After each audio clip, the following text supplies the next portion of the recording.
Hello friends, welcome to Secret of Samiyal. இன்னைக்கு நாம் பார்க்க போறது ஒரு ரெஸ்டாரண்ட் ஸ்டைல்ல ஒரு garlic chicken dry. இது ஒரு சூப்பரான ஸ்டார்டர் ரெசிபி. ஃபுட்டுக்கு முன்னாடி நீங்க வந்து இது சாப்பிடலாம், இல்ல சப்பாத்தி கூட, ஃப்ரைட் ரைஸ் கூட வெச்சு கூட சாப்பிடலாம். ரொம்பவே நல்லா இருக்கும். இந்த garlic chicken எப்படி செய்யறது அப்படினு பார்க்கிறதுக்கு முன்னாடி நீங்க என்னோட சேனலுக்கு இப்பதான் முதல் முறையா வரீங்கன்னா இந்த வீடியோ கீழ இருக்க subscribe பட்டனை மறக்காம பிரஸ் பண்ணுங்க. பக்கத்துல இருக்கிற நோட்டிஃபிகேஷன் பெல்லையும் மறக்காம கிளிக் பண்ணிடுங்க. அப்பதான் என்னோட ஃபியூச்சர் நோட்டிஃபிகேஷன்ஸ் உங்களுக்கு உடனே வந்து சேரும். சரி வாங்க இப்போ இந்த டேஸ்டியான garlic chicken எப்படி செய்யலாம்னு பார்க்கலாம். ரெஸ்டாரண்ட் ஸ்டைல்ல இந்த garlic chicken dry ரெசிபி செய்யறதுக்கு நம்ம ஃபர்ஸ்ட் என்னென்ன இன்கிரிடியன்ட்ஸ் வேணும் அப்படின்னு நம்ம ஃபர்ஸ்ட் பார்த்துக்கலாம். இதுக்கு வந்துட்டு சிக்கன் வந்துட்டு ஒரு 150 கிராம்ஸ் எடுத்துருக்கிறேன். இந்த மாதிரி போன்லெஸ் பீசஸ், கொஞ்சம் நீள துண்டுகளா இந்த மாதிரி நறுக்கி வச்சுக்கோங்க. இந்த மாதிரி நீள துண்டுகளா. இதுக்கு வந்துட்டு ஒரு மேரினேஷன் பண்ணணும். அதுக்கு வந்து எப்போதும் போல கார்ன்ஃப்ளவர் ஒரு 2 டீஸ்பூன், மைதா மாவு ஒரு 2 டீஸ்பூன் எடுத்துருக்கிறேன். கொஞ்சமாக கார்லிக் பேஸ்ட் மட்டும் ஒரு 1/4 டீஸ்பூன் எடுத்து வச்சுருக்கேன். இதுக்கு வந்துட்டு இஞ்சியே கிடையாது இந்த ரெசிபிக்கு, ஒன்லி பூண்டு தான் நம்ம garlic chicken அப்படிங்கிறதுனால.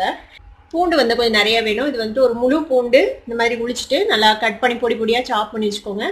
வெங்காயம் இந்த மாதிரி பல்ப்ஸ் மாதிரி இந்த மாதிரி கட் பண்ணி வச்சுக்கோங்க, கொஞ்சம் பெரிய பெரிய பீசஸாக. குடமிளகாவை வந்துட்டு இந்த மாதிரி ட்ரையாங்கிள் ஷேப்பில் நான் கட் பண்ணி வச்சுருக்கேன். எதுக்காக இப்படி கட் பண்ணணும் அப்படின்னு கேட்காதீங்க.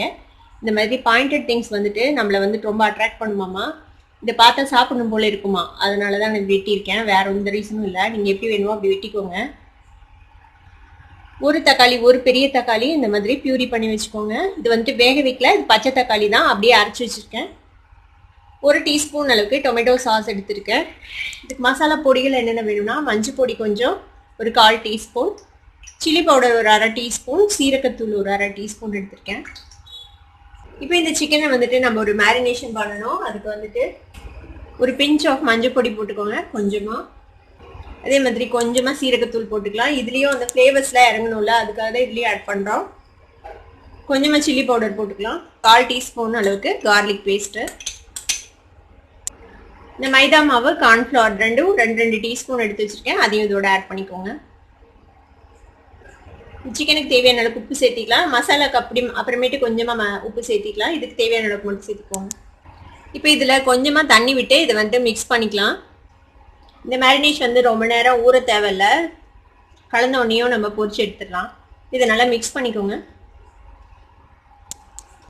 இப்போ பாருங்க, இந்த மாதிரி நம்ம நல்லா மிக்ஸ் பண்ணி வச்சுடுங்க.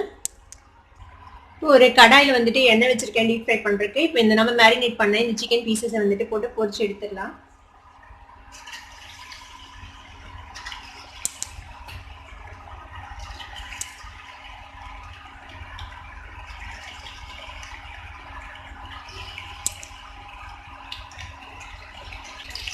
வந்துட்டு 2 சைடும் டர்ன் பண்ணி பொரிச்சு எடுத்துக்கோங்க. சீக்கிரம் வெந்துடும், போன்லெஸ் தானே போட்டிருக்கோம், அதனால சீக்கிரமே வெந்துடும்.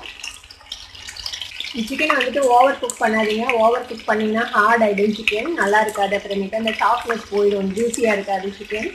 இந்த அளவுக்கு ஃப்ரை பண்ணால் போதும். ஃப்ரை ஆகிடுச்சிப்போம். இதை நம்ம ஆயிலேருந்து ரிமூவ் பண்ணிடலாம். இது எடுத்து ஒரு பிளேட் வச்சுக்கலாம். இது மாதிரியே நம்ம எல்லா சிக்கனையும் பொரிச்சு எடுத்துக்கலாம். இந்த மாதிரி ஒரு பேன் அடுப்பில் வச்சுக்கோங்க. நம்ம சிக்கன் பொரிச்ச எண்ணெயிலேருந்தே கொஞ்சமாக எண்ணெய் இதில் விட்டுக்கலாம்.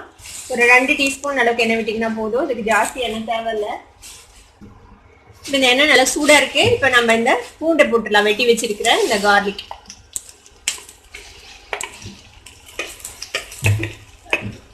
பூண்டு லைட்டாக வதக்கிக்கோங்க.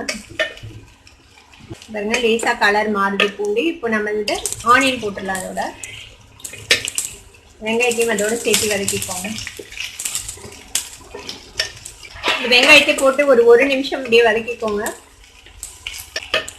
இது கூடவே நம்ம வெட்டி வச்சிருக்கிற இந்த குடமிளகாய் சேர்த்துக்கலாம். குடமிளகாயையும் லேசாக வதக்கிக்கோங்க. குடமிளகாயெல்லாம் ரொம்ப நேரம் வதங்க தேவையில்லை, லைட்டாக வதங்கினா போதும். இப்போ ஓரளவுக்கு வதங்கிடுச்சு நம்மளோட குடமிளகாவும். இப்போ நம்ம அரைச்சி வச்சிருக்க இந்த தக்காளி பேஸ்ட் போட்டுக்கலாம். இந்த தக்காளி பச்சை வாசனை போகணும். என்ன நம்ம பச்சையாக தான் அரைச்சிருக்கோம், அதனால பச்சை வாசனை போகணும். அதனால சுண்டட்டும், அது வரைக்கும் வெயிட் பண்ணலாம். பாருங்க, தக்காளி வந்துட்டு நல்லா சுண்டிடுச்சு. இப்போ நம்ம எடுத்து வச்சிருக்கிற இந்த மசாலா பொடியெல்லாம் போட்டுடலாம். மஞ்சள் பொடி, சீரகத்தூள், மிளகாய் தூள் 3. ரொம்ப ட்ரையாக இருக்கிற மாதிரி இருந்தால் இன்னும் கொஞ்சம் எண்ணெய் விட்டுக்கோங்க, ஏன்னா தீஞ்சு போயிடும் அடியில். இன்னும் 1 டீஸ்பூன் எண்ணெய் விட்டுருக்கேன் இதில். இன்னும் லேசாக வதக்கிக்கலாம் இந்த எண்ணெயில். இந்த மசாலாவோட பச்சை வாசனை வந்து போகணும், அதுக்காக நம்ம கொஞ்சமாக தண்ணி விட்டுக்கலாம். சும்மா கொஞ்சமாக விட்டிங்கன்னா போதும், ஒரு 1/4 கப் அளவுக்கு தண்ணி. நம்ம சிக்கனில் உப்பு சேர்த்திருக்கோம். இப்போ இந்த கிரேவிக்கு தேவையான அளவுக்கு மட்டும் உப்பு சேர்த்திக்கலாம். இப்போ இது கூடவே நம்ம எடுத்து வச்சிருக்கிற இந்த 1 டீஸ்பூன் அளவுக்கு டொமேட்டோ சாஸ் சேர்த்திடலாம். இதையும் மிக்ஸ் பண்ணி விட்டுருங்க. இதோட லேசாக எண்ணெய் பிரிஞ்சு தெரியுது ஓரத்துலலாம். இப்போ இந்த ஸ்டேஜில் நம்ம பொரிச்சு வச்சிருக்கிற இந்த சிக்கன் சேர்த்திடலாம். இப்போ இந்த சிக்கனையும் இதோட சேர்த்து நல்லா மிக்ஸ் பண்ணிடுங்க.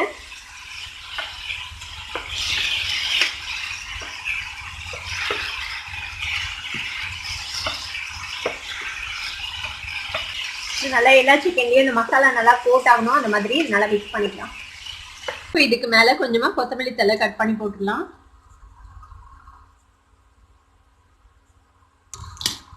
நம்மளோட கார்லிக் சிக்கன் ட்ரை ரெஸ்டாரண்ட் ஸ்டைலில் ரெடி ஆயிடுச்சு.